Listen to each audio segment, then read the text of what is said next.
Hello, everyone. Thank you for being a partner with us on the draft glitch ordinance. I'm joined tonight by Bill Poblay of my team in growth management. If you've been with us since the first meeting in August, you know that the community requested follow-up meetings to closely examine each section of the draft ordinance. Tonight is the third of 4 community meetings for the glitch ordinance, and it will focus on the modified standards section, which is at pages 4 through 14 of the draft. The fourth meeting on October 4th will evaluate the proposed changes to the MMTD, which are on pages 14 through 21 of the draft. We anticipate asking the Planning Commission to initiate the draft glitch ordinance on October 5th. Formally initiating an ordinance is a required procedural step. Ordinance initiation does not commit the city to any specific content of the ordinance, so it won't affect your ability to provide comments or in any way change the timeline for public comment on the ordinance. The initiation only gives approval to begin the process. So by initiating the ordinance at the October 5th meeting, the public hearings can be scheduled with the Planning Commission in November and the City Commission in December. So we continue to gather the community's comments, and we intend to release an updated version of the draft ordinance before our October 4th community meeting. And we're eager to receive your feedback, which we use to shape the future versions of the ordinance. So I hope that you'll consider talking with us directly. If you have any questions or any concerns about the draft ordinance, a healthy debate about the content is exactly what we're looking for, but it's important that we're all working with the same set of facts. We're eager to talk through the details of the draft ordinance to make sure that everyone understands it correctly. So thank you very much for helping us to make it a better product. And with that, I'll invite Bill to start the conversation on tonight's topic. Thank you so much, Karen. Hopefully everyone can see my screen. Can I get a yes? All right, wonderful, thank you. So tonight we are here to talk about the modified standards section, but if I may, indulge me for about 30 seconds, and I just want to touch base on last Monday's meeting, only to clarify, not to go back to last week, but only to clarify the compensating enhancements section is sort of illustrated by this image of the Gain Street Publix. It applies only from the back of the curb to the face of the building to very limited features. There's, I think, a little bit of confusion as to the scope of compensating enhancements. It relates only to window transparency, front yard setbacks, sidewalk width, and adding some new requirements to street trees, not lessening anything. Tonight, we're talking about something totally different. The issue of compensating enhancements, where if you adjust one thing, you can then adjust another thing. That is in no way at all a part of the modified standards.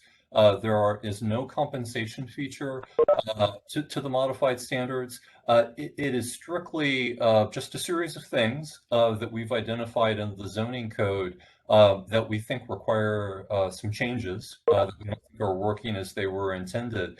And if approved, it would apply across the board in all cases without any compensation or anything like that. So this is sort of all old school text amendments. The format that we would like to propose for tonight is there are about maybe 10 or so specific areas that we're proposing to do edits on. For each of those, I'll have a screen that provides an illustration that illustrates the change. And I'll provide like a quick 30-second overview just to set the stage. And then I'll be there just to answer any questions that might come up. Throughout this conversation, though, we would be thrilled if there was just a vigorous community conversation. You know, certainly feel free to ask Karen and I questions. But similarly, if one of your neighbors or one of the other participants on the call, you know, makes a point that you find interesting and you'd like to engage with that, that's fair too. So please don't feel like the communication only should be with us. I know it's a little difficult in a Zoom call. We all wish that we were, you know, in a conference room together. It would make this so much easier. So having said that, the very first thing that the modified section standard does is illustrated by this slide. The big picture concept is that we think that trees, our existing trees, should be prioritized ahead of building sidewalks, ahead of pouring concrete. Under scenarios 1 and 2, the idea there is that in those first 2 scenarios, that the site has an existing sidewalk. It's got a building, maybe the building's being expanded, something like that. But if there are less than 50%, or no, let me rephrase that. If trees take up less than 50% of the frontage, which is what scenario 1 has, there's just one tree by itself, then the existing sidewalk under that tree could remain, because we don't want to get under the tree's critical protection zone and pour unnecessary concrete, which would do harm to the tree. But outside of that critical protection zone, since trees take up less than 50% of the frontage, then we would require the full width of the sidewalk per the code. Scenario 2 is different. In that example, trees take up more than 50% of the frontage. There's an existing sidewalk, as you see. We don't want to expand the sidewalk under the critical protection zones because that would damage the tree. But since there would be more than 50% of the frontage occupied by trees, we would propose that doing a wide sidewalk, then a short sidewalk, then wide, then short, then wide, aesthetically, that doesn't make sense to us if trees take up more than 50% of the sidewalk. So in that case, the existing sidewalk would meet the proposed new standard for the whole frontage. And then finally, last but not least, in scenario 3, it's a vacant site, it doesn't have a sidewalk, and in that case, the sidewalk under the critical protection zone would either have to be the raised at-grade sidewalk, so it's not doing anything invasive to the critical protection zone, or alternately, the sidewalk would be built around the critical protection zone. So that's it in a nutshell, and we'd be interested in hearing any comments or questions. If I could make a request, Karen, because I'm sharing my screen, I don't have a view of all of the participants. If you wouldn't mind, if you see someone with their hand raised, if you could call on them. Will do. Okay, Ms. Denker. Randy, I'm afraid you're muted.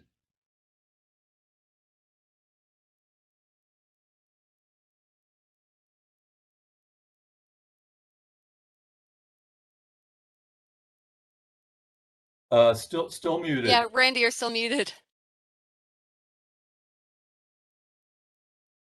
I'll tell you what, Randy, why don't you work on that and we'll get back to you.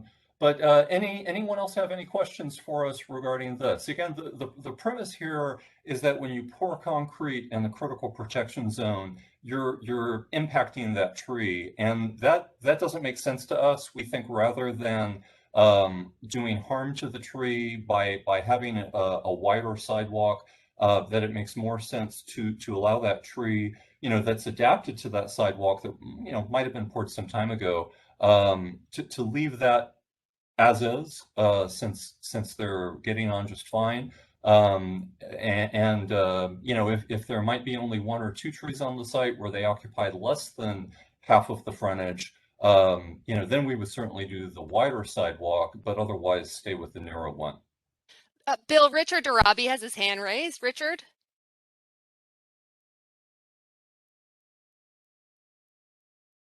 Richard?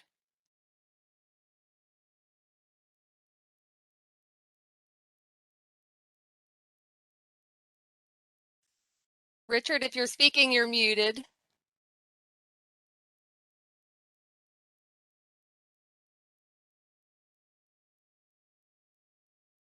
Here I am. Sorry about that delay. All right, I'm back. Thank you, Karen. Thank you, Bill. On scenario number 3, it looked like when you're, it seems like to go around the CPZ of a tree on scenario 3, you'd be into your neighbor's property, which, I don't know that, but I thought I heard you say that there was an off-grade option. Did you mean like you'd build like a deck or something, or like a walkway, an above-grade walkway? Yes, sir. And Okay. and you're right, that in that exhibit, that's something that was unintentional about encroaching off of the property. And to make that a better exhibit, I need to fix that. So thank you for that, Richard. We'll fix that for the ordinance version. But I think it highlights. I think it actually highlights a condition that happens a lot. So I don't think, in my opinion, I wouldn't revise it. I think it's a good scenario to show that you would have that, and at least highlighting the alternate option that you could stay on off grade but under the tree maybe. Right. Yeah. I mean, obviously what we were trying to avoid with both options is digging in the critical protection zone. Got it. Thank you all. Yep. Okay. Hey, Randy. I think I'm unmuted now, am I? Yes. Yeah. Okay, great. I'm having a little trouble understanding the rationale between 1 and 3, why you would treat those differently. Why wouldn't you want to standardize it and have a better sidewalk for pedestrians and bicyclists and go around both of those, the tree in figure 1 and figure 3? Why wouldn't you treat them both the same? Well, I think in the instance of scenario 1, it is an existing sidewalk. There isn't a sidewalk in scenario 3. And rather than adding anything new that might impact the critical protection zone, it made more sense to us to do the the existing sidewalk beneath the tree since it's already there. If you were to, in scenario 1, if you were to go around the tree, you would presumably be removing concrete from underneath the tree's critical protection zone. And the very act of, bringing heavy equipment under that CPZ and, throwing shovels into the earth to lift up the old concrete is impactful. You're running the risk of hitting a root. So in talking with our arborist, for an existing condition site like scenario 1, the least impactful, least damaging outcome for the tree is what we've proposed.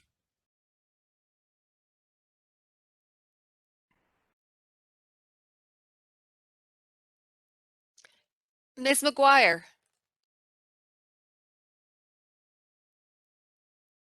Well, I am not an arborist, so I'm not sure about the size of these trees.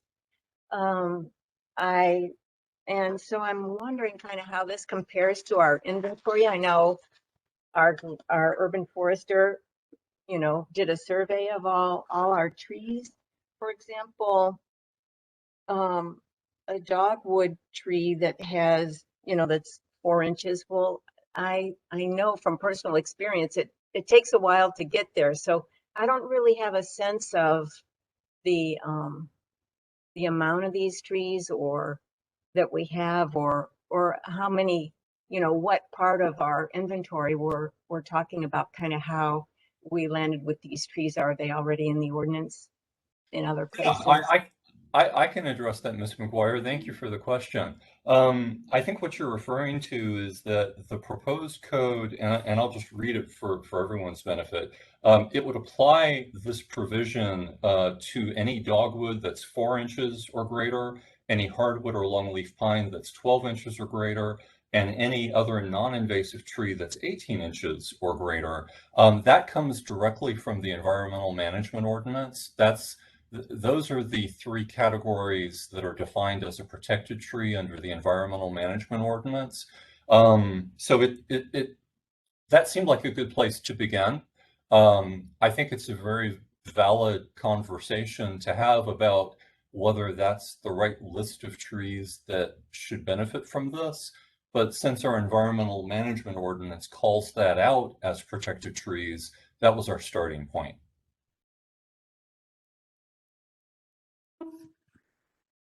And was that, may I follow up on that? Is that, has that been updated since the inventory, or I know the inventory is somewhat recent in the last couple of years? The Environmental Management Ordinance has not been updated, and I mean there may have been minor adjustments, but there's not been a major update to the to Chapter 5 of the code since what you're referring to. Ms. McGuire, the size and species of the trees went into effect in 2004, and that hasn't changed. It was with a major update to our environmental management ordinance. And I think the inventory was in the last couple of years. It seems like pre-COVID, I know that. Okay, any other questions on this one? I see Jason Gasvini with his hand raised. Jason. Hey, Bill, Karen, how are y'all doing? Very well, thank you. Good question, or one comment I had, Bill, on scenario 3, where the scenario where instead of doing a raised sidewalk underneath the tree, you're going to take that sidewalk around the tree. I don't necessarily have a problem with it, but just something I wanted to ask. You're going to probably often conflict with utility easements in that scenario. Is that correct? I just want to make sure that conversation is being had with utility departments. That is a potential, and if that were the case, I think what would be left on the table then would be the raised sidewalk through the CPZ. Understood. Okay, thanks for the clarification, Bill. Yeah. Absolutely. Good point, Jason. I see Ms. Turner has her hand up. Yes, Ms. Turner? thank you. I wanted to address the mature size of trees and how that is going to be taken into account in terms of evaluation of trees for removal. Sometimes a mature, half of a mature tree might be 4 inches, but it might be less or more. And so I think when we look at removal of trees, we need to think about time related to the mature size of the tree, because that's going to vary from tree to tree. And what might be a small trunk for one species would be a large trunk for another. Sure, thank you, ma'am. And I think you're raising a point that's worth elaborating on. Kind of the great thing about this section of code that we're proposing is that it preserves trees. It would not propose the removal of any trees. So this does absolutely zero with regard to tree removal. It would do the opposite. It creates a framework for saving trees rather than widening sidewalks. I was just referencing the specific inch examples that Yes, you ma'am. utilized in your description.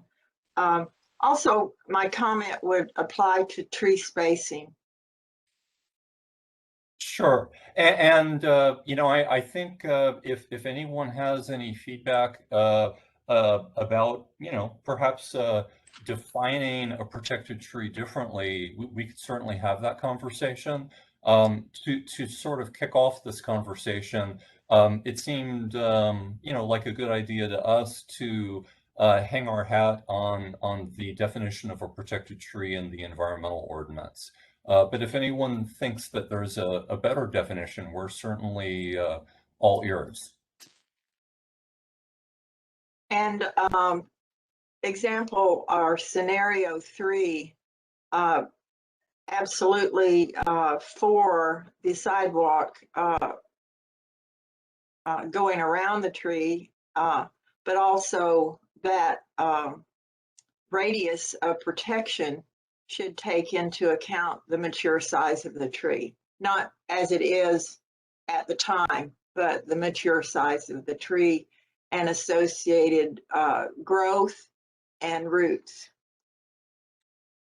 Thank you, ma'am. I'd have to defer to an arborist about that. My non-arborist understanding is that the exact location of the CPZ at maturity is oftentimes an unknown because the tree from site to site is going to be responding to everything from soil to you know, drainage patterns to any number of things.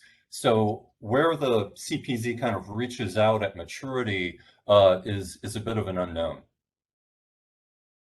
Well, just in the context of a sidewalk, concrete being a deterrent in many cases for expansion of a tree to that extent, when it can be estimated or discerned, we're certainly for that.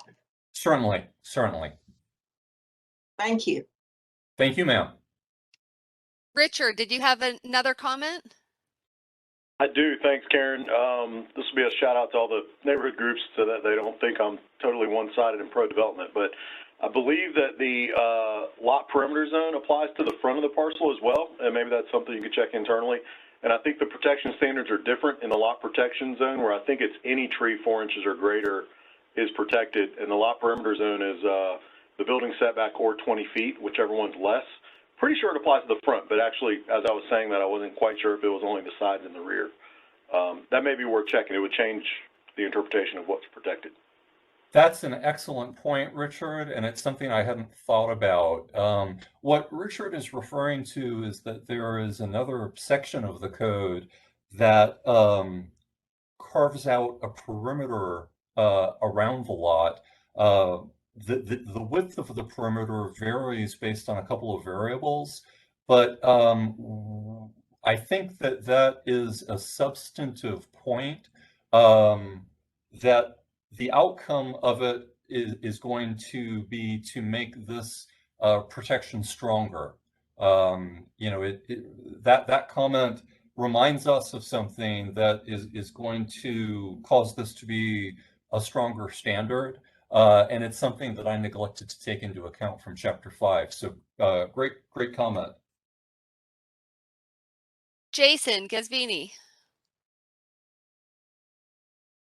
Oh no, if I did, my apologies, Karen.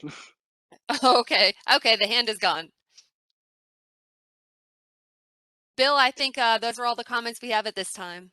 Okay, wonderful. Thanks, everyone.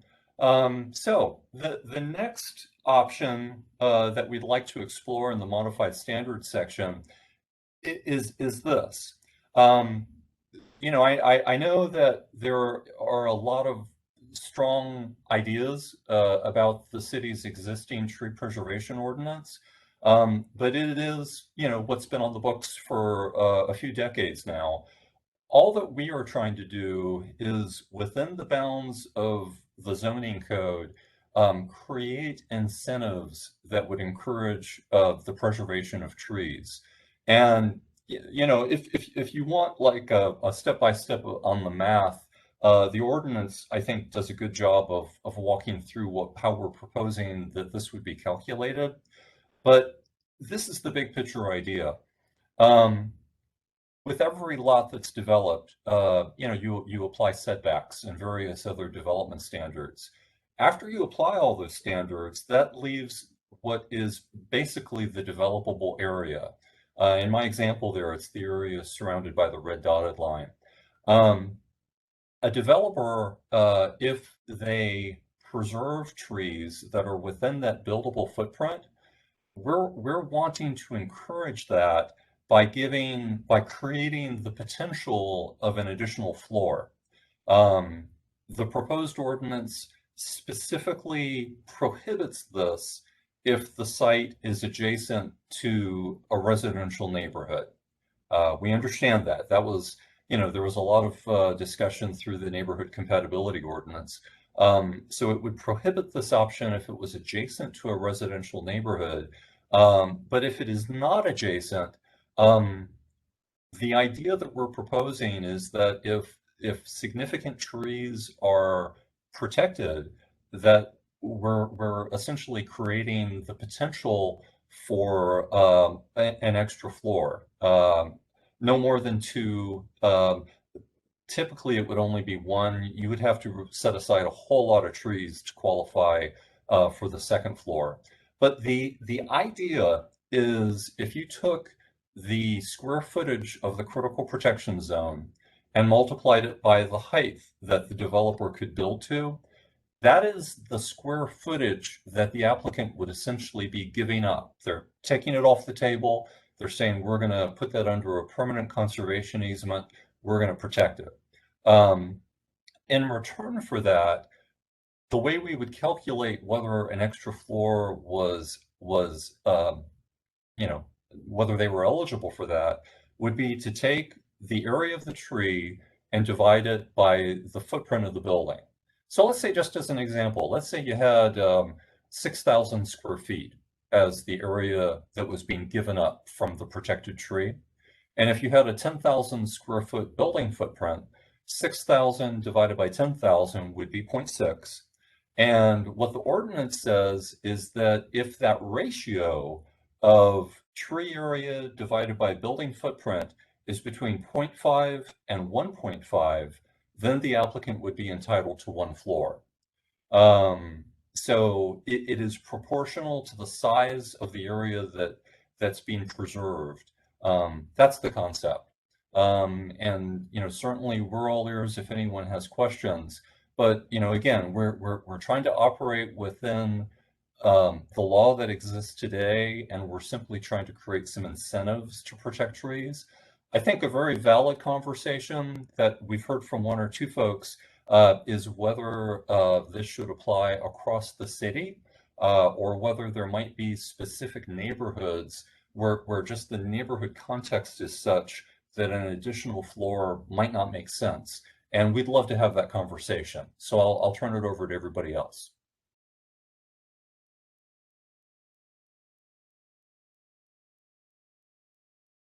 Any questions? Ms. McGuire. Yes, I guess this is one that I am personally not too crazy about. What it brings to mind for me is, for example,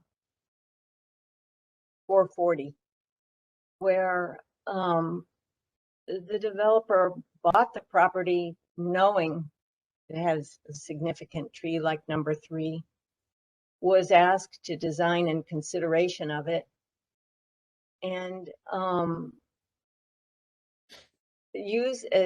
and received additional height, and the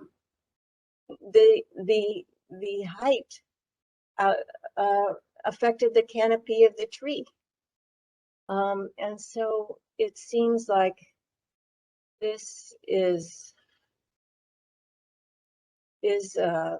unnecessary to me, because, as I say, you know when you purchase the property what you have on it, and people, I think, should be expected to design around it if it's a tree that's to be protected. That's my opinion. And Ms. McGuire, I completely understand your point, but we are working within the law as it has existed for about 20 years, and the existing tree ordinance does have a system of debits and credits which would allow for the removal of a tree provided that there are replantings. That's not something that this project can change, but in the short run, what we're hoping to do is to create perhaps an environment where there is an incentive to protect some of the bigger trees on development sites. Well, I know we've had discussion, and we're not going to go into the whole tree ordinance discussion, but I guess these are the trees I'd like to see protected, because we don't have enough older trees in our inventory right now. Okay, thank you, ma'am. Okay, Miss Henry, Christique Henry, thanks for joining us. Good morning. I mean, afternoon, Lord, if that gives you an idea how my day has gone.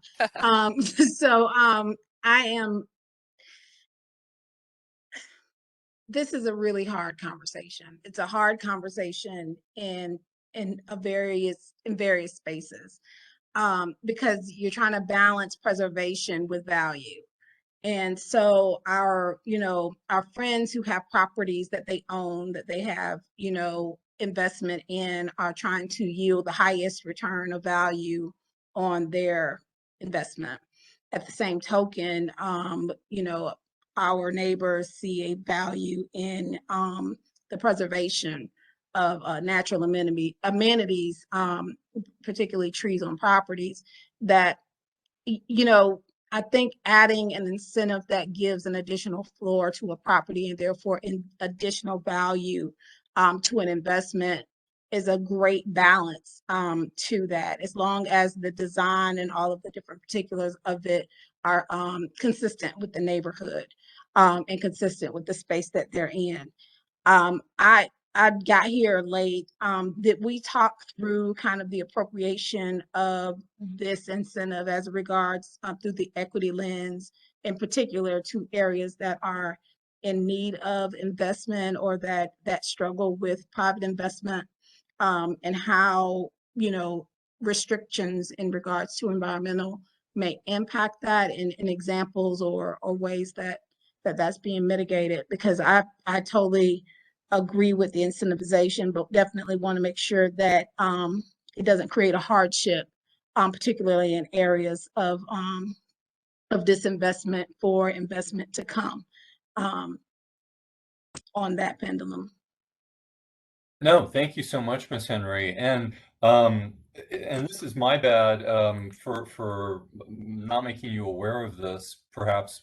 But we did a couple of days ago post a couple of case studies on our website that really, you know, tried to thoughtfully look at what the Glitch Ordinance was doing from that social equity lens.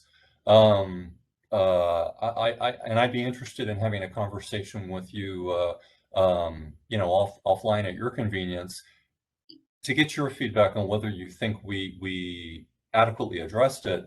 But we did do a couple of case studies on some specific sites along South Adams and South Monroe and also Brevard.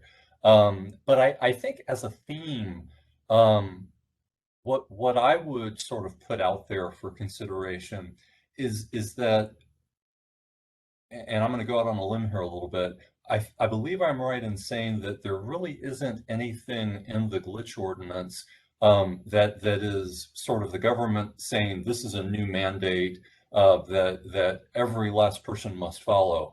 It's actually, I think, trying to do the opposite in building. Well, there's two things. First, it's rigorously defending the outcome that's desired, but it's creating multiple pathways to get to that outcome. Okay, so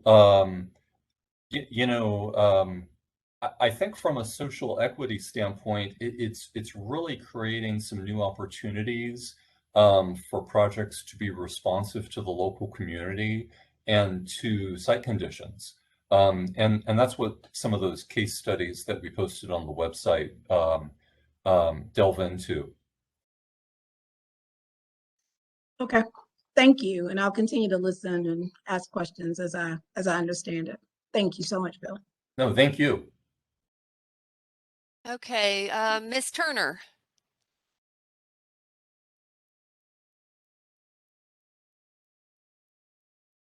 Ms. Turner, I believe you're muted. Okay. I wanted to mention, I guess, something that Bill, you were interested maybe in getting some feedback on, Yes. in the sense that differing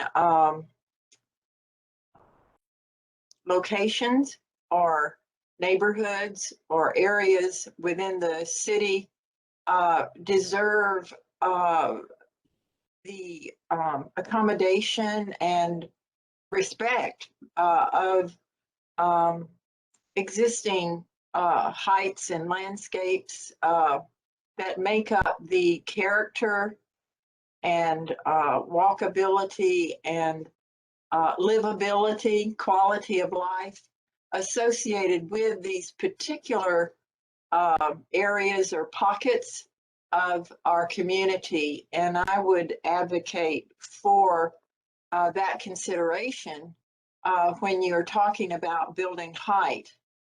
And there should be, I believe, areas within the city center, if you will, and perhaps elsewhere, where low rise is the predominant feature. And because of the considerations that I mentioned, should be maintained. And mid-rise in the same way, and then high rise in the same way. So I think there's a place for the city to look at existing neighborhoods, existing commercial areas, and then a combination of the two, and come up with areas that consideration of what fits, what is compatible. And I hope that the city will give that a very extensive, serious look. Yes, ma'am, and we're very open to any suggestions that you may have on specifics there. What would be the appropriate, I mean, there's several of us on this call that are interested in this particular aspect of things.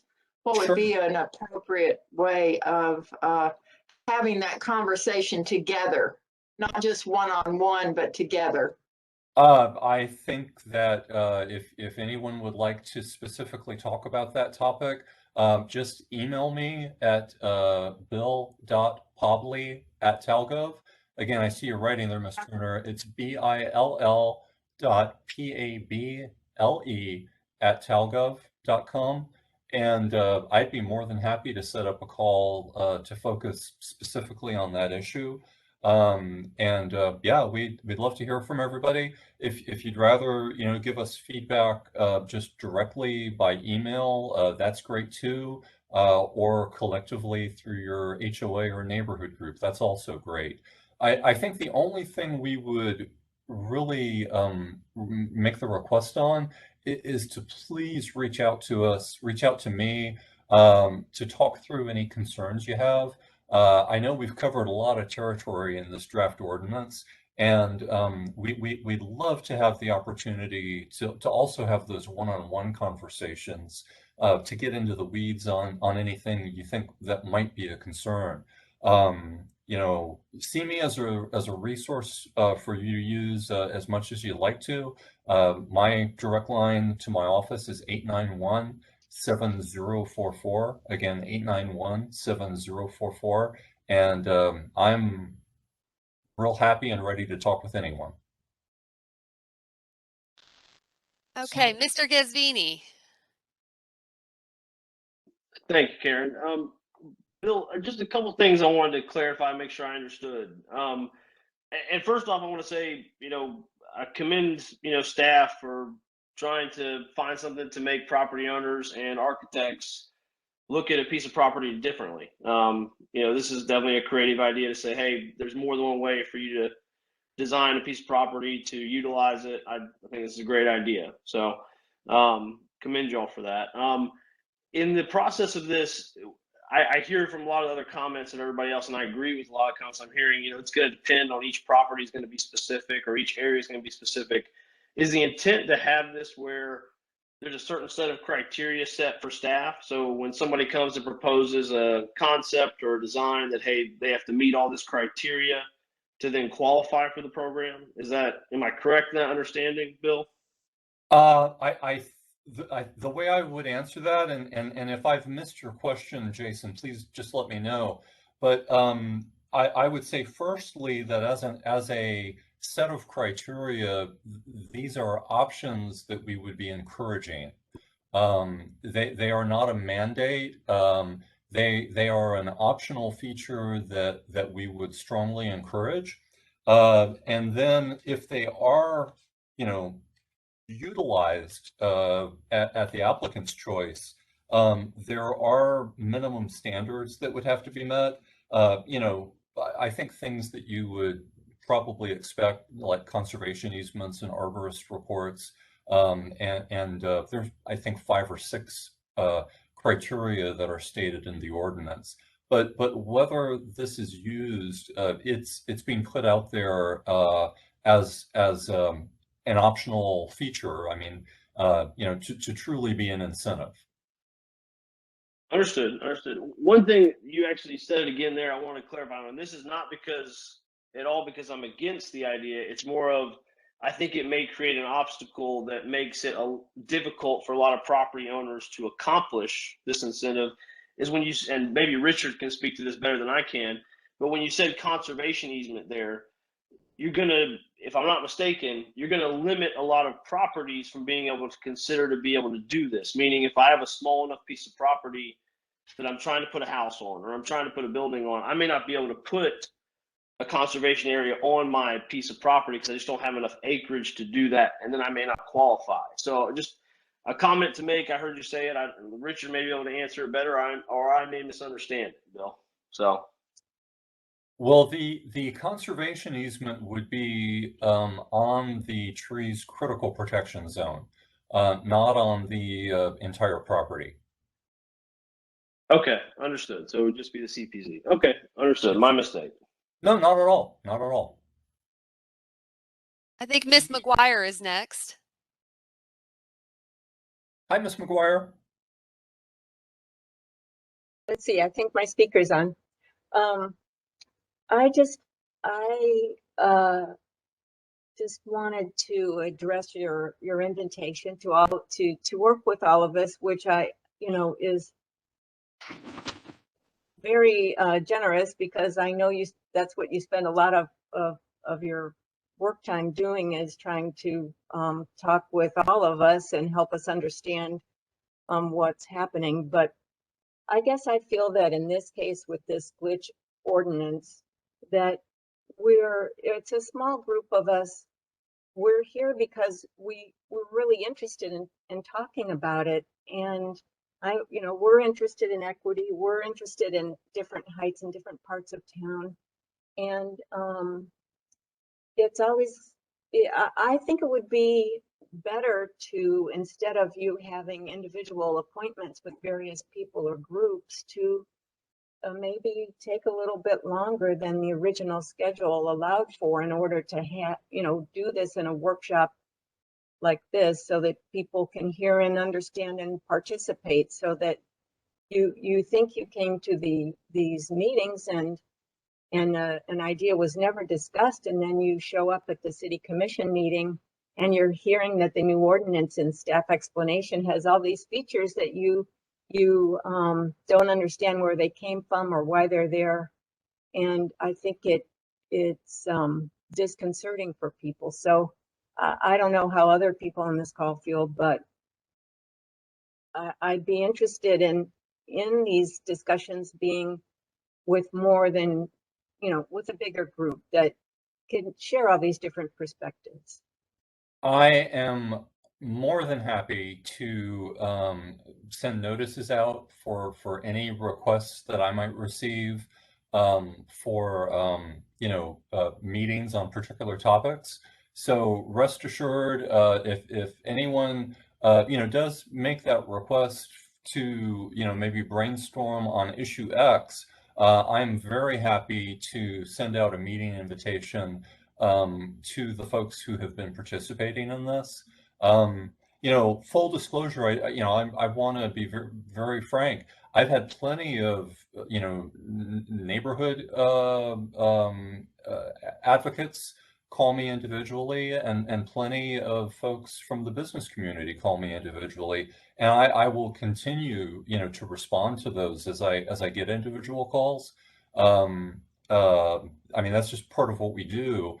But certainly, if there's a dedicated meeting that someone proposes, I'm very, very happy to do that as another WebEx call and throw the invitation out to anyone and everyone, so that if there's anybody out there who wants to dive into an issue, they'd be welcome to.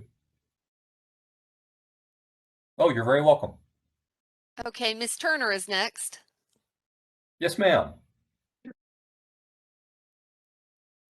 Mr. Okay, Senator?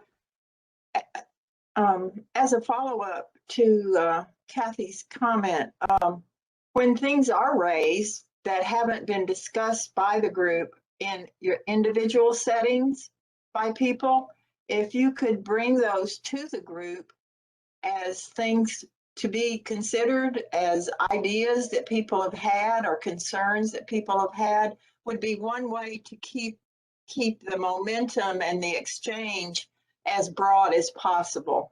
And that is a rock solid promise. One of the things that we did with the neighborhood compatibility ordinance that we will also do with this ordinance, the safety net that we have built into this process to make sure that no changes will ever happen that are a surprise is that as we issue updated versions of the draft ordinance, we will, anytime wording is tweaked or adjusted, it will be highlighted in a manner so that you, without question, will know that, okay, this is new text or revised text that wasn't in the last version that I saw. That's the minimum fair thing, that we owe you, because obviously it's like a 22 page ordinance. So as we make changes in the drafts that are going to follow, you'll see that clearly called out. Okay, Richard. Thank you. Following up on Jason's comment about the conservation easements. To me, conservation easements are perpetual, I would say in nearly every case. And it would worry me to put a conservation easement around a single tree, without any regard for the age of the tree or the health of the tree. I think, as we all know, trees over time can perish for many reasons, whether it's the climate lightning strike could be a natural cause, or in most cases I would say it's a natural cause. Should we consider building in any language that would allow that conservation easement to be removed, which would not inhibit redevelopment of a site in the future, that it wouldn't necessarily have a conservation easement over a tree that doesn't exist in the future? Thanks, Richard. We can certainly discuss any ideas. That's an absolute. I will say that the way the draft reads right now is that the conservation easement would mandate that a tree be replanted on the same site in the event that the original tree dies. A tree would have to be replanted on the same site of a species which would grow to maturity to occupy at least the same footprint of the CPZ. Got it. Thank you. I wasn't aware of that one detail. I appreciate you. Oh, no worries. Okay, Jason, did you have another comment, or is that an old hand?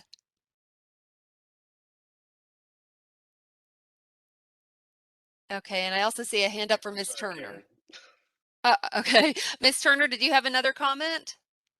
Just to support what Bill said, that if a tree should die or be adversely affected for some reason, diseased, what have you, and needs to be taken out, it very much for the replacement of a same similar species, etc. So just wanted to underline that point that Bill commented on. Thank you, ma'am. All right. Well, hearing no other questions, I will move on. This one's pretty straightforward. It is not infrequent that we get an application for a building permit where if the building were to be sited in a way that met the setbacks, and you can see that sort of light red area is intended to represent the range of the minimum and maximum setback. It isn't at all uncommon that if the building were in fact sited within that minimum and maximum range, that it would be plopped right on top of a tree and either take the tree out or severely impact the critical protection zone. All that we're proposing here is that if that happens, that the building be allowed to shift outside of the critical protection zone of the tree and you know, to value the health of the tree above a strict adherence to a setback. Any questions on that one?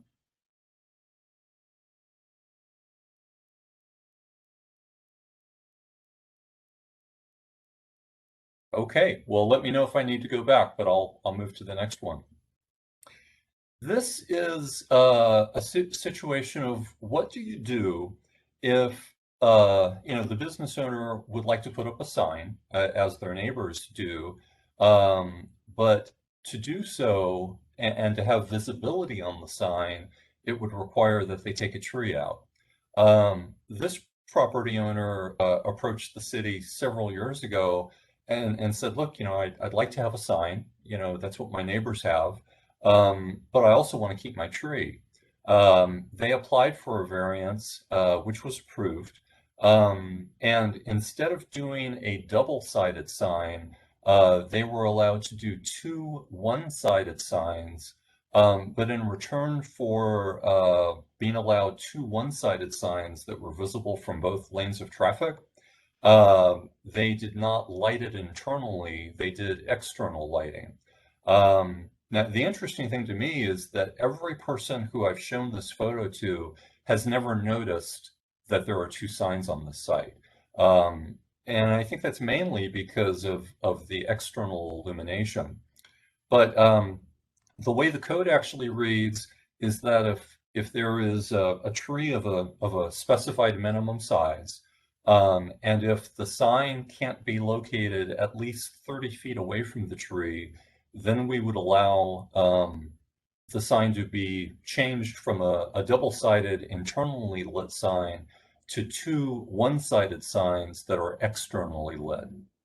And again, the whole purpose of this is to save the tree, allow there to be two signs to cover both directions of travel, but to do external illumination, which sort of allows the signs to not be quite as prominent as they would otherwise be if they had been internally lit.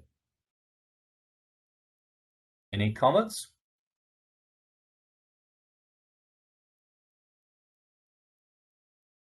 Okay, can everyone still hear me?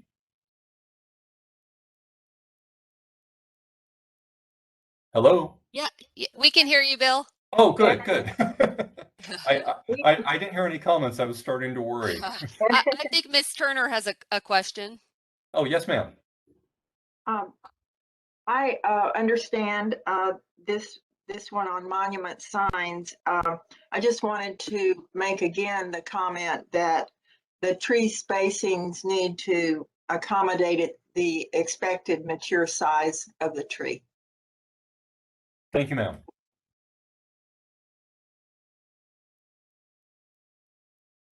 Okay, any other comments? All right, I will move on. This is a similar issue.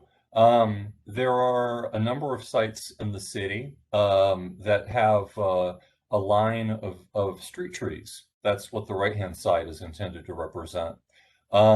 What the proposal would allow, you know, rather than taking one of those street trees out to make room for a monument sign, we would allow that monument sign to be shifted over to the opposite right-of-way, provided that there was enough space to maintain a minimum separation between the two monument signs. So the site would continue to have the overall same number of signs. The tree would be protected, and there would be a minimum spacing. The ordinance actually requires 50 feet minimum spacing. In the example, I just showed 80. But that's the idea, to allow that second sign to be on the arterial roadway or the collector, rather than taking a tree out on the other frontage. Okay, I will move on. This one's all about topography. There are lots and lots of sites, we can all think of them, that, you know, as you're walking along the sidewalk, the land just suddenly goes up. the environmental management ordinance defines a significant grade as anything greater than 10%.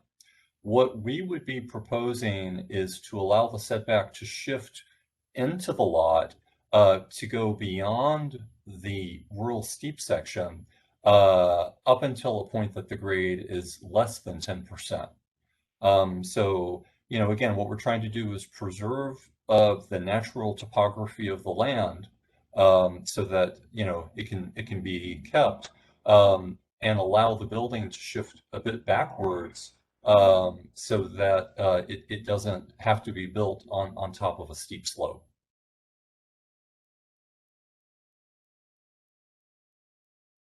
Any questions on that one? All righty. Ms. Turner has a question. Yes, ma'am.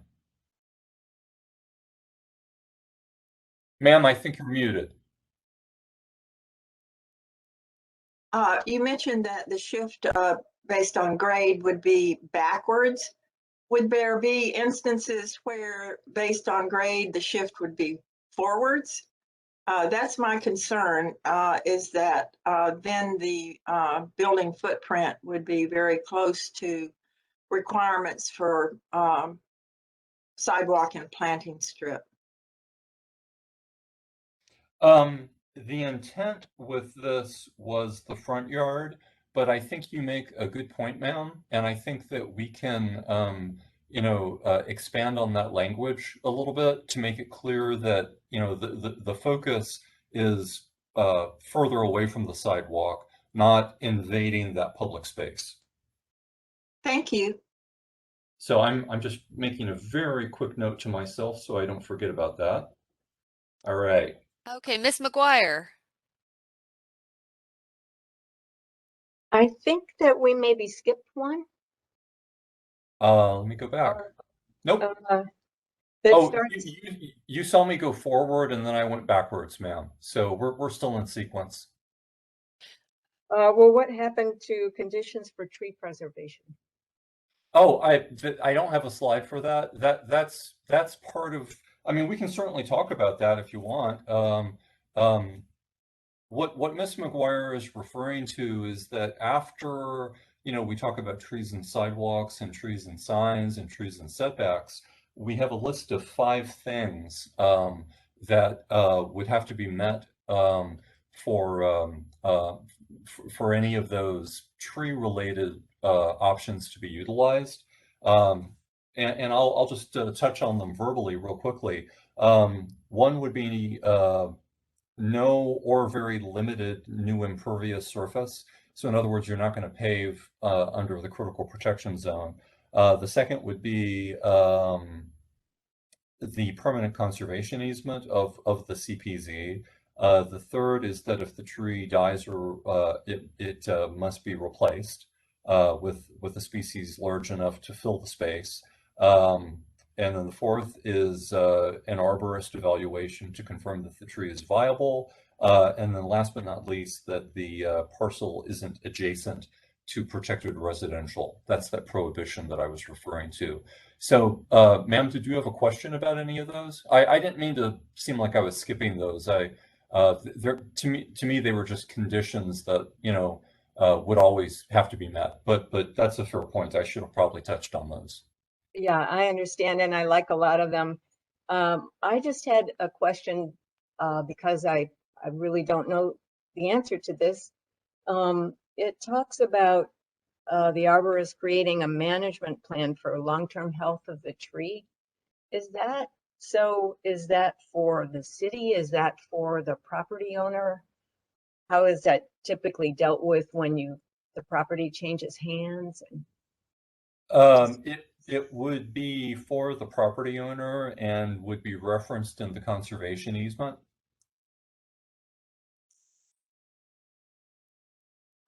All right, so the conservation easements are like other easements, they're on record with the city?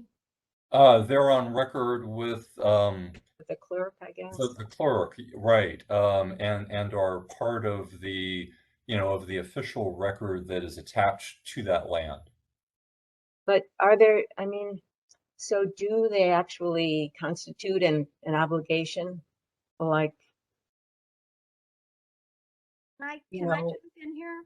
sure. I Got it. just have a question about the conservation easements. Who will be holding the conservation easement? The city? That's a fair point. It's one in all candor that I hadn't thought of, but that's going to be something that we need to define in the ordinance. The reason I have a concern about that, I mean, I guess in one way it's logical the city would do it because they have the most interest in it. But the concern I have is that the way that the Florida Conservation Easement statute is written, a conservation easement can be abandoned at any time, but they're not really as perpetual as we'd like to think. There's a lot of exceptions. And one of the exceptions is that the holder of the conservation easement can abandon it at any time. So that's concerning to me if it's going to be held by the city, that the city could just abandon it at any time. Well, I mean, I don't think let us look at that. I think you both are making points that are valid. I mean, I hadn't given thought to who the holder of the conservation easement was. I suppose in my mind, my default idea would have been the city. I mean, that would be the first thing that would come to my mind. I think we are going to need to have an opportunity to think about that, and we would work it in. Suggestion there. I wouldn't have any objection to the city holding a conservation easement if the easement language itself were drafted in such a way as to make the city waive its statutory right to abandon the easement. In other words, a pledge to perpetualness, Sure. perpetuity. And Well, Randy, before we talk about other issues, let me try to respond to the ones that you've already put on the table. Firstly, now that we're thinking about it, it would be to the city, it would have to be. And the city is the recipient of easements on a wide variety of environmental features today. You know, if there's a wetland or something that's going to be put under a conservation easement, it is always put under our name. I do have confirmation of that. So that's a given. So that's solid that it would be in the city's name. As to what you said about the city waiving something, I'm not an attorney, so obviously I can't speak to that. But let me put that question on our list, and we'll take a look. I come at this from a place of fear, to be honest, because I had a case about 20 years ago where we established a conservation easement, and the city's now going to run the Volani Parkway through it. So it's a sore topic for me about just how perpetual conservation easements are and how reliable government is in protecting them. So if I wouldn't have a problem with it if the city is the person that gets the easement, is the holder of the easement, as long as they waive their right to revoke it. I understand your point, and since I'm not an attorney, I can't speak to that. We don't have to get too deeply in the legal weeds, but that's just something I'm throwing out. Sure, sure. Any other comments on that one? Okay. Sorry. Oh, no, not at all. Yes, Ms. McGuire.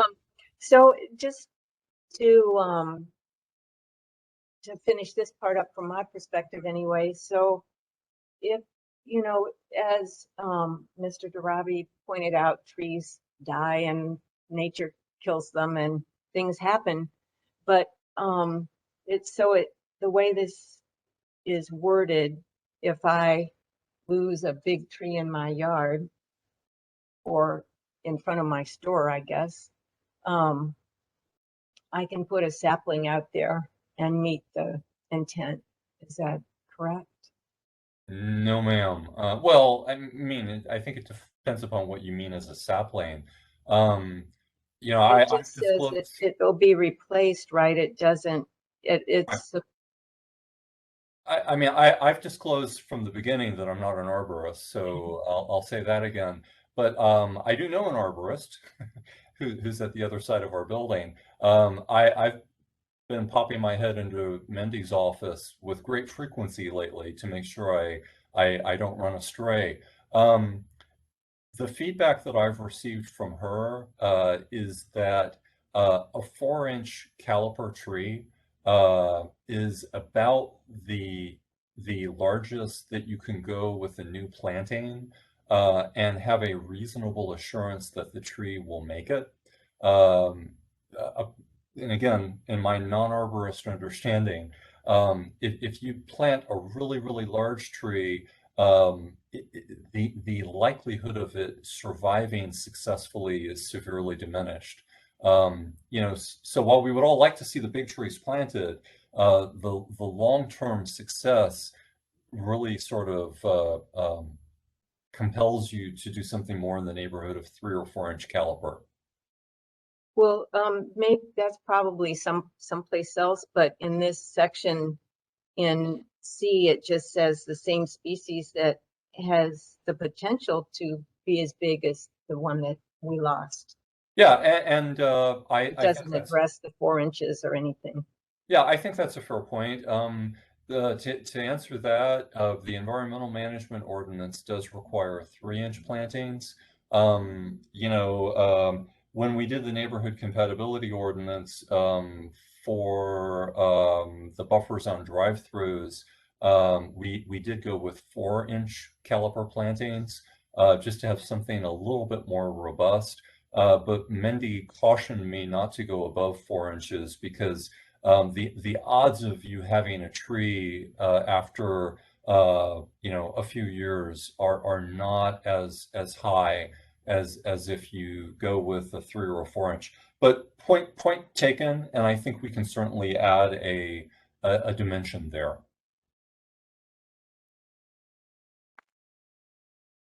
All right. Any other questions? Jason Gasvini, did you have a comment? Yeah, and Bill, I know we've talked about the tree size there before about the 4-inch. The only thing I would caution the city on is most nurseries that are in our area are not used to carrying a 4-inch caliper tree. I'm not saying that they can't. I'm just going to say that you're going to limit the set of species, I guess, that you can plant there. So I just give that as information that I know, not to say against or for it. I just wanted to pass that along. So Got it. And we'll consult with Mindy to get her guidance again on that issue. But thank you for that, Jason. We'll so noted. Okay. Well, I don't think I had quite finished with the topography issue yet. I sort of did my setup on that. Someone had mentioned the point about not letting the building move forward towards the sidewalk. That was definitely not the intent. It's to, you know, allow it to move away from a steep grade, away from the sidewalk. And I think that was a good comment. We can certainly clarify that. Is there any other feedback on topography? Okay. This one's all about gravity.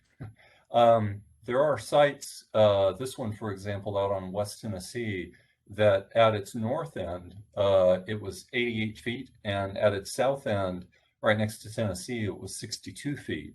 So, you know, water is obviously going to follow gravity. And you really don't have a choice but to place the retention pond at the low side of the lot. But what does that do to you then from a setback standpoint? And the answer is that you can't meet the setback. So what we're proposing is that if our engineering staff concurs that the only viable place for the stormwater pond is at the front of the lot, that, you know, the setback, the front yard setback would be allowed to be adjusted to move further back away from the street. So that's really the long and the short of it. Any comments? Okay. Richard? Thank you. Wondering if there's any flexibility in the language to allow more than a stormwater management facility. We sometimes need to mitigate floodplain volume in certain areas.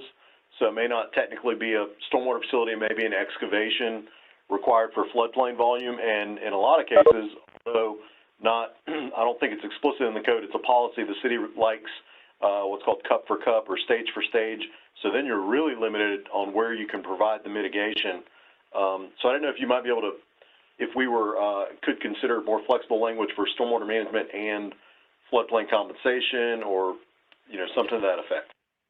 And Richard, I will try to answer that in my very non-engineering way. So if I talk wrong, please set me straight. But for the benefit of everyone else, the way I interpret that point is that sometimes the project isn't having, well, I mean, the project is always going to have to look at its own stormwater. But what Richard's point is, I think, is that there are occasions when the code may require a project to address the demands of the overall floodplain system by creating storage capacity for the overall floodplain. So, Richard, if I'm hearing you correctly, it's essentially the same principle that, you know, it has to happen on site. It's just not exactly, you know, the stormwater pond for the site. It's kind of a more macro need for addressing the overall floodplain. Did I sort of capture that fairly? Yes, you did. Yep, and I think there's a provision that doesn't allow us to do floodplain management within the stormwater facility. You can't really commingle the two in most cases. So that's why I wanted to differentiate.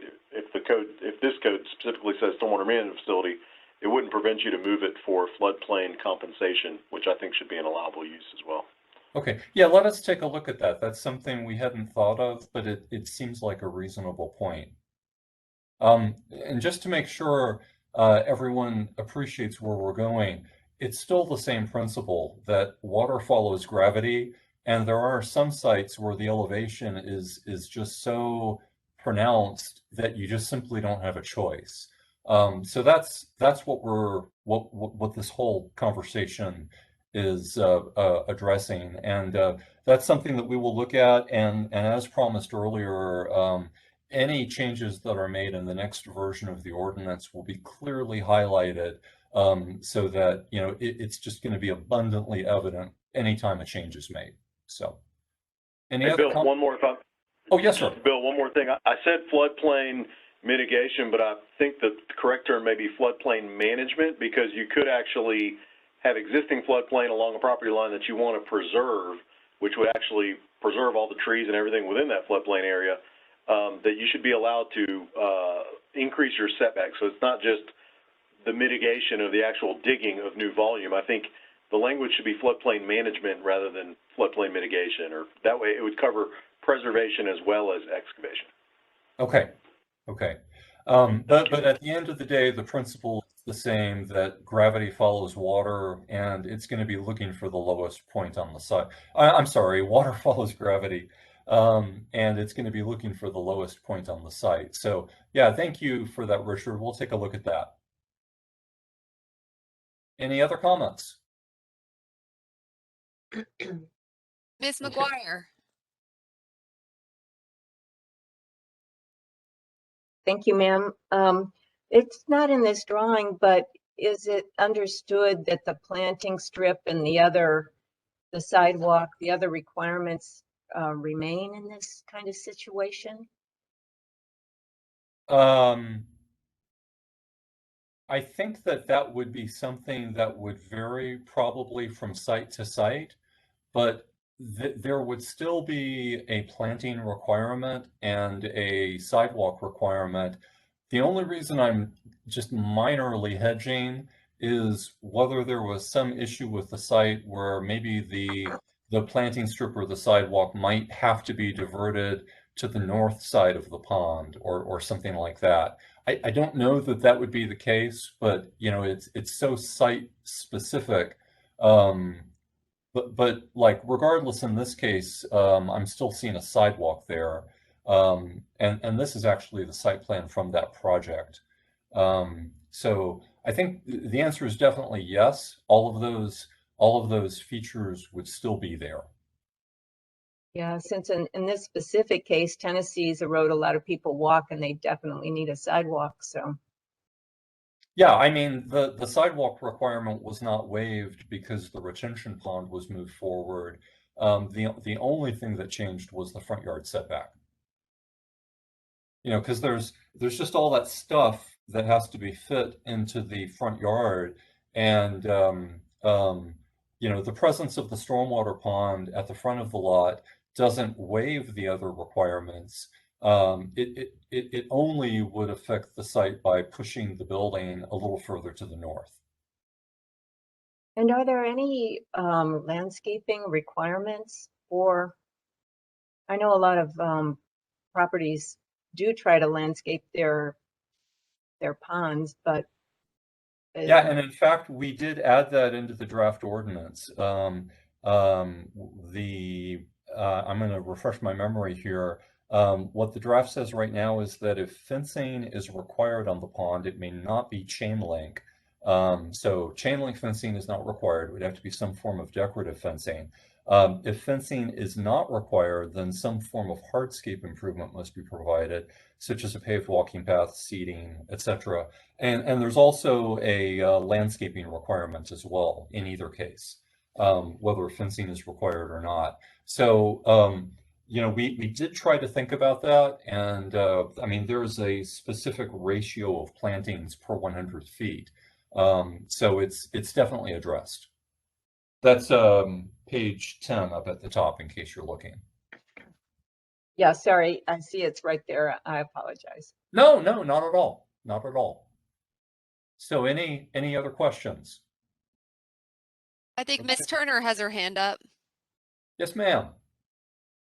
Yes.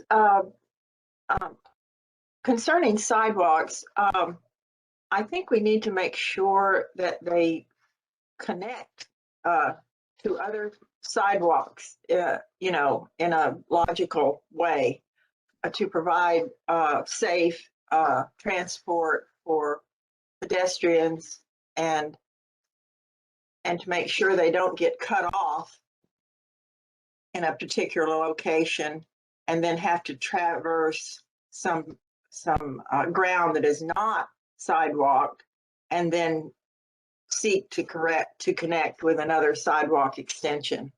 I can emphatically tell you that in the current land development code, the sidewalk system is required to connect to what exists on the adjoining sites. You know, if the site next door were not developed, there would likely still be a sidewalk. It would be the rare case that there wouldn't be. But when a site develops as this one did, it is required to connect to the existing sidewalk network. It would never just be, you know, a sort of a sidewalk to nowhere. Okay, thank you. No, you're welcome. Alrighty, I will move to the next one.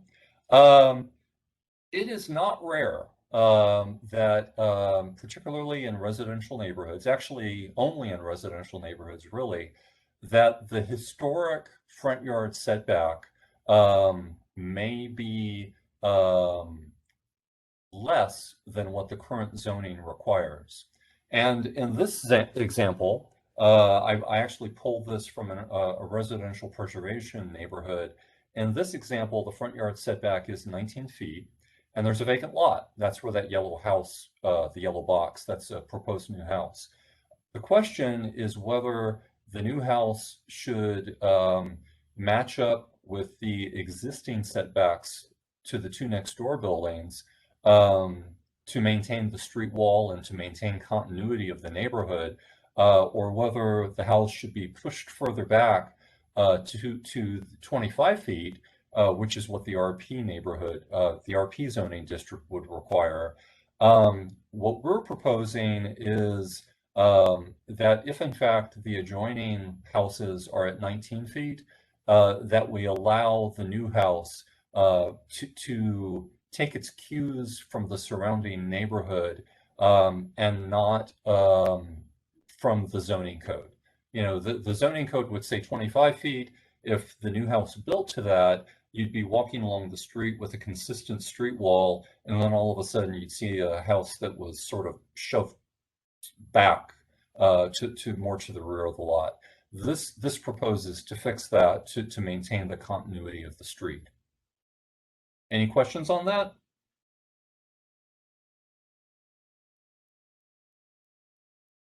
Okay, and I thank you so much to everybody for sticking with us. We have 8 minutes left, and I'm very close to the final slide. So, you know, thank you so much for your patience.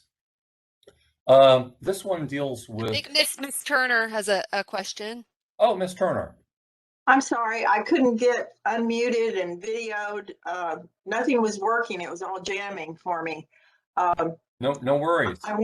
Thanks. I wanted to comment on what you were speaking about in terms of infill.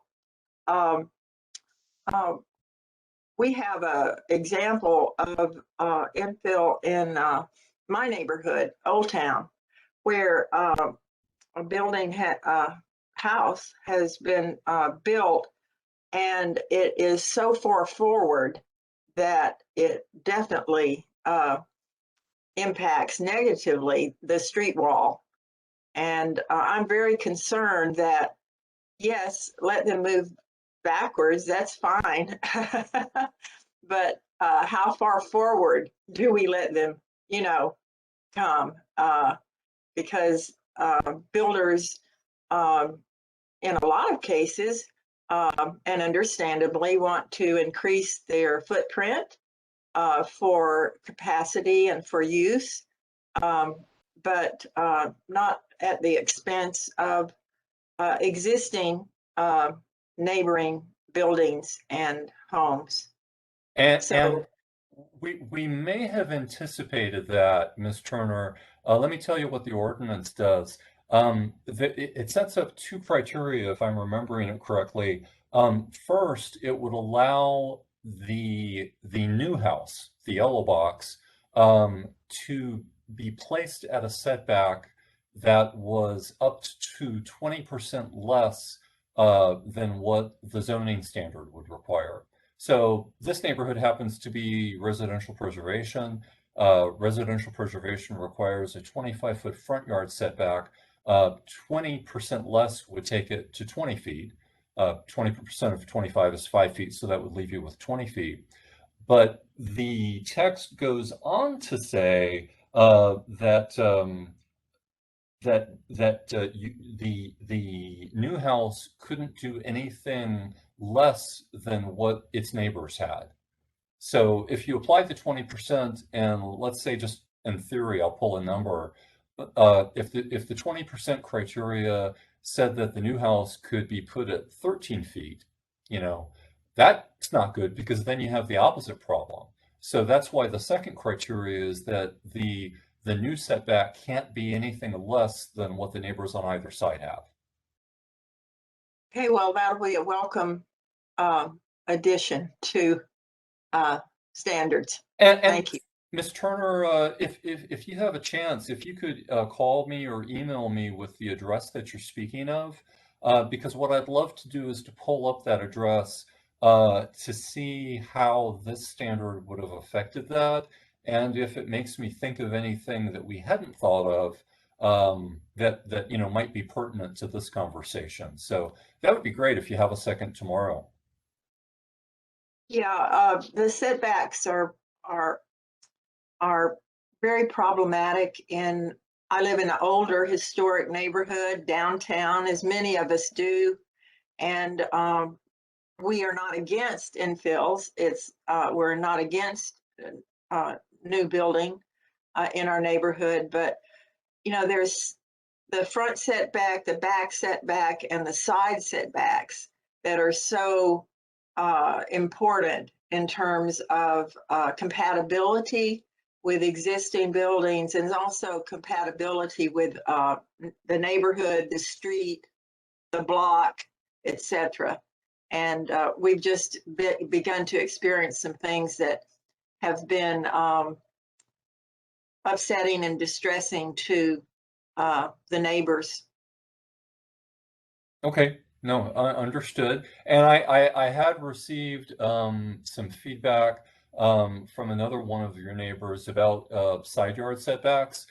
We've not had the chance to develop an answer on how we might propose to look at that. But it's sort of the same principle, you know, that what the zoning district says is substantially different from the historic built pattern. So, but we understand that this might be pertinent to the side yard as well as to the front yard. So, we'll take a look at that and report back. Thank you so much. That would mean the world to us. Certainly. Well, everyone, it is 7:27. I think I have about 5 slides left. I could stop it right at 7:30, or we could go maybe an extra, maybe 10 minutes or so and finish this off. I'll follow your lead. I want to be respectful of other people's schedules. I can extend the time. Okay. Anyone else? Bill, this is Richard. Yeah, I'm all for keep on going if it's okay with you. Okay. Ms. Turner, I saw your hand up. Did you have a comment? No, I was just concurring that I could extend the time. Thank Okay, you. Forgive me, that was Ms. McGuire's hand that I saw. Right. I'm good too. I'm good with extending also.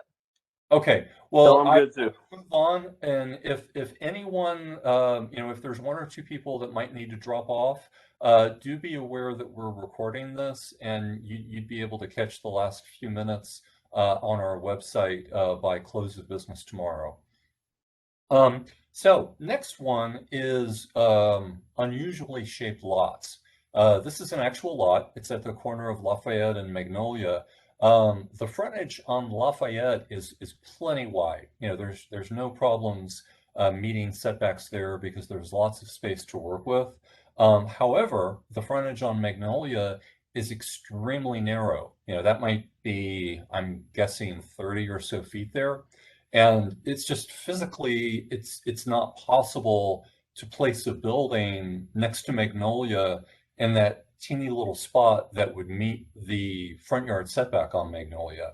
So what this provision would do, and it sets up some criteria like on you know, the shape of the lot, the depth to the width ratio, a number of other things, that if we're truly dealing with an unusually shaped lot, that that the city would allow an alternate setback on that portion of the lot, not the Lafayette side in this example, only the Magnolia side, just, you know, frankly, just to recognize reality. I mean, it doesn't make sense to us to require someone to go through a variance for something that is just on its face not developable. I will mention that I did receive some feedback from a neighbor who did not object to this idea, but her point was that in the context of an existing residential neighborhood, you know, every now and then in a residential subdivision, there can be unusually shaped lots that can't meet setbacks. And in those instances, she made the request that we consider only applying this option to non-residential commercial sites. And we're taking a look at that. So that suggestion has already been made, and we understand the point that, you know, if a residential lot wanted to do this, they would have to go through the variance process. So any comments? I see thumbs up. Okie doke. I see a hand. Yes, ma'am. Sorry, I just want to make sure I'm interpreting this drawing correctly. The red lines detail the lot. Yes, ma'am. That is actually the property boundary for that lot. And Okay. this comes up with some frequency that lots are oftentimes not perfect rectangles. And sometimes it is just physically impossible to meet a setback because part of the frontage might just be incredibly narrow.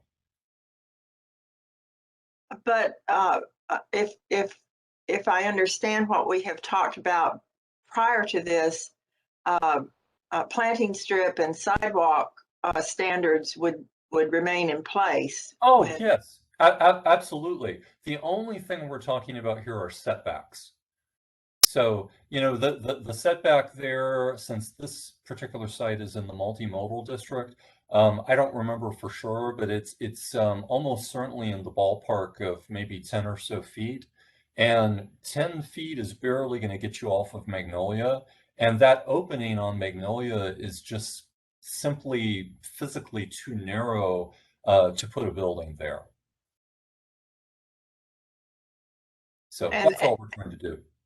Okay, and the side setback there where the lot is adjacent to two sides of a building that exists or a house that exists. I'm not sure I follow the question, ma'am. I can't point, so unfortunately, but the lot embraces two sides of a adjacent lot with a house on it. Okay. It's the first existing residence. To the south? Yes. Okay. And so the side and back standards or code would be what, 5 feet? Well, that's 7 feet? That's the thing. On the east side of this lot, it's pretty much not developable. So, you know, you'd have to, if you can see my cursor, you would almost certainly have to get into this area before you had any room for a building. And, you know, you would, you know, up here, obviously the front yard is Lafayette. How you would essentially have to choose where the front yard would be here because it's obviously sandwiched on both sides. It's like an island between development on the north and the south. Right. Okay. Well, I'm just really concerned about setbacks all around, particularly front and side setbacks. No, absolutely. But again, what this is constrained to is some lots are going to have portions, not the whole thing, but portions such as this frontage just along Magnolia that are just physically impossible to develop. And so to apply a 10-foot setback here, you can't meet it. So what we would be proposing is to allow an alternate setback that would allow the front of the building to be pushed a little further away from Magnolia. So, I mean, in this case, you know, this would have to be the front facing Magnolia. Understood. Okay, thank you for that. Thank you. All right. The yellow is intended to represent a drainage easement. It actually is a drainage easement. It's a drainage easement in the name of either the city or the homeowners association. But the idea here was to create just a little bit of flexibility for residential homeowners that might be adjacent to this sort of feature. Specifically, if they're next to the red line, which is the shared boundary with the easement, to allow them to encroach into the side or rear setback up to 20%. We have received a little bit of negative feedback about this option from neighbors who felt that you know, if lot 2 were allowed to encroach into their rear yard setback, that adversely impacts this third lot over here. So we hear that, and we'll take a look at that concern. But honestly, the only thing that motivated this is that it does come up fairly frequently when folks are adjacent to like an extra big conservation or drainage easement, and they might need an extra foot to put in a screen porch. But we have heard the concern about what encroaching on that rear yard setback does to the neighbor over here. So let us take a look at that. And if there aren't any other comments on that one, I'll move on. Oh, I saw a hand. I would just like quickly like to second that concern. Who knows what the easements will become in the future with the climate changing, drainage easements will change, and well, the easements won't change, but the water will change. And I just don't see any reason to do this, you know, as a standard allowance. We hear and understand. Thank you for that. This one is really intended just to avoid the tragedy that happened in South Florida with the nursing home that didn't have a generator. Right now, a generator has to be a minimum of 200 feet from low-density residential. We're proposing that for a very limited number of land uses, that it be allowed to move to 50 feet. Again, the types of uses are, the ordinance calls them out, but it's things like retirement homes, medical facilities, doctors' offices. I believe we included gas stations. There have been plenty of gas stations that we all needed during the last hurricane to keep our generators in our own private homes running. And I remember running into a couple of gas stations that literally could not pump gas because the gas stations didn't have a generator to run the pumps. So it is accompanied by a requirement to wrap the generator in a 6-foot high masonry wall, with the further limit that it only be used in emergencies or for periodic testing as required by the manufacturer. So again, the motivation though was just to help the community get back on its feet after a hurricane. All right. The next two relate to signs. I'll do these real briefly. We get requests for 2 signs. I think you had a question. Sorry, Bill, from Oh, Kathy. I'm sorry. Kathy, forgive me. I didn't see your hand. Sorry, I know we're all have sat through a lot, but as far as the generators, the thing that concerns me is the current line or any other land use that's critical to the community's recovery. And we've seen in COVID that there's that's a big category, and so I think it would be better if it were more explicit to really be limiting to things that are critical. And my other thought is I'd be interested in what our county EMS people or safety people, or maybe some of the developers here tonight know about the safety of generators closer to homes, running long hours, because if you're stuck at home in an emergency and you've got this big commercial generator running right next to you, what does that do to your air quality, your sound?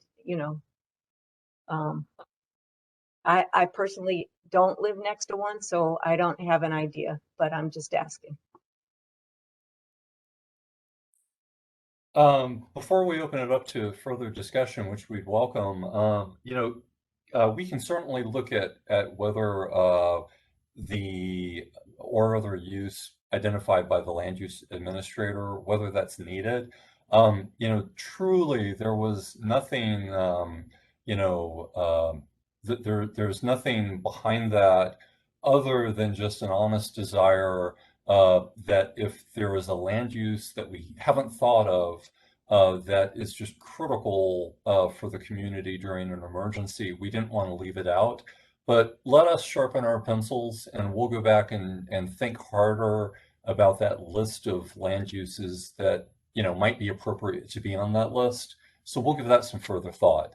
And if anyone in the development industry would like to add their thoughts about proximity of generators, please do so.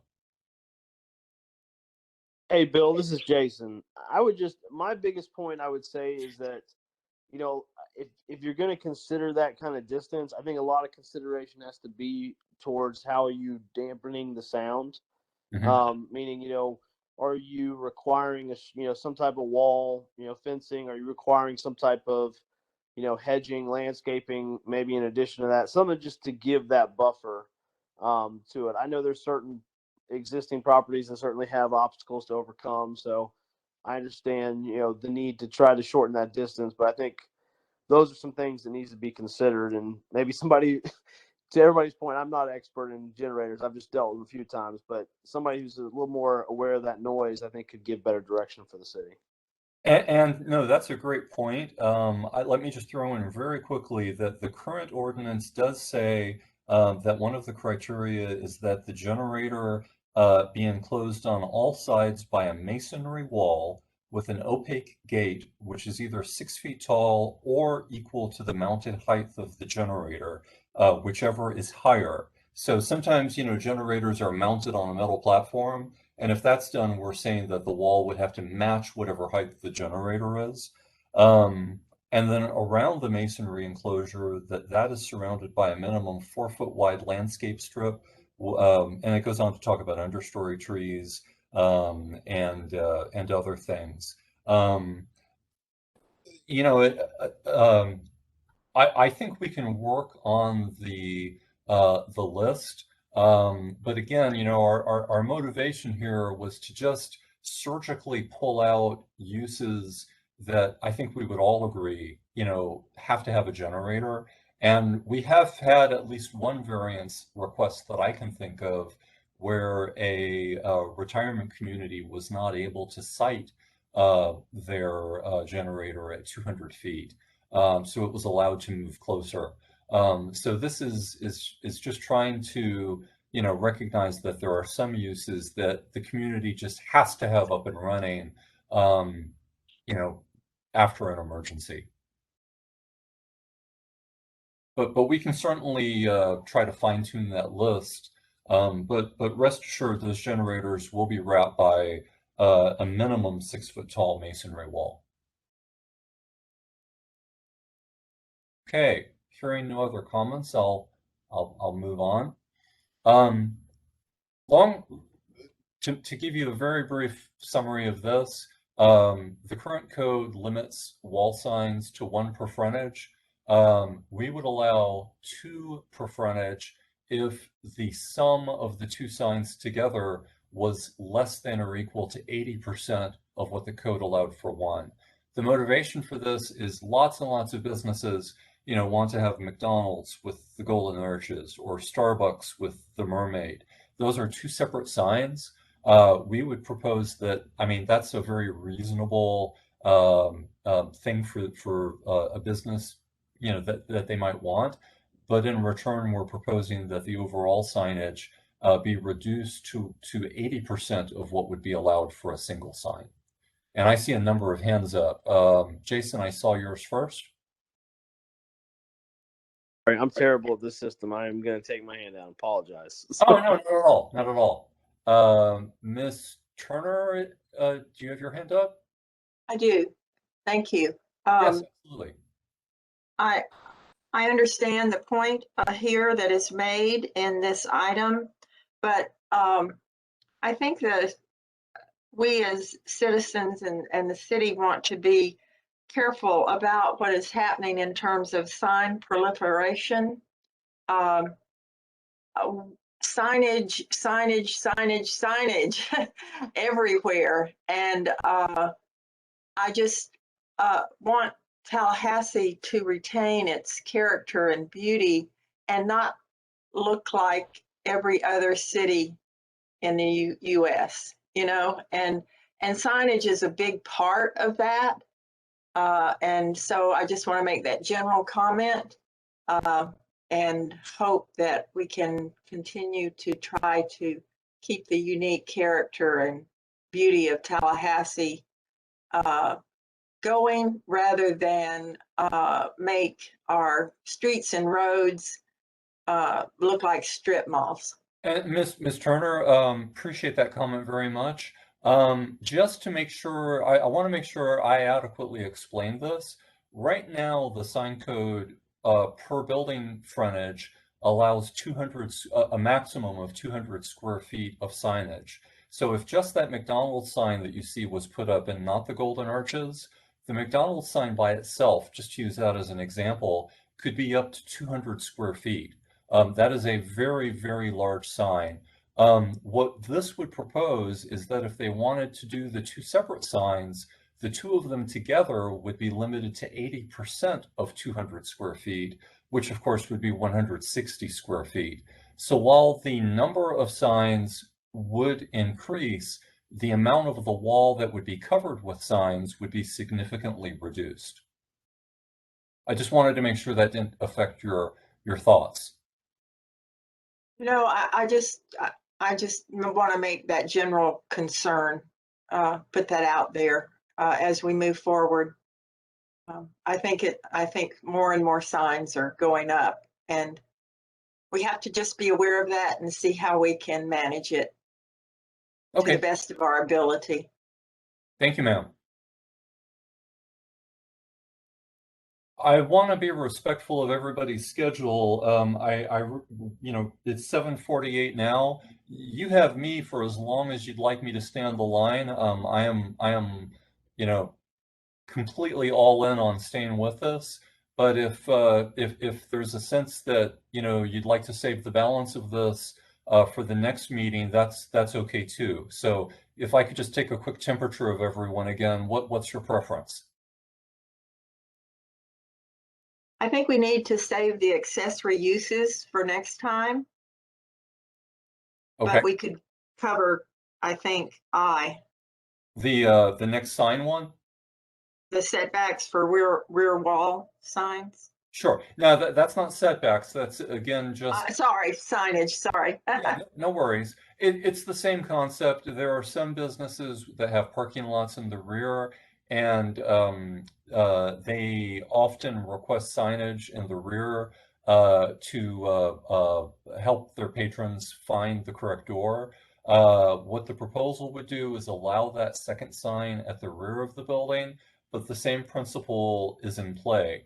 While there would be an extra sign, the sum of the front and the back would have to be less than or equal to 80% of what the code allows. So in bottom line numbers, that means instead of 200 square feet of signs, it would be 160 square feet of signs. And this would also be not in the cards. It would be prohibited if the back of the building was adjacent to a residential neighborhood.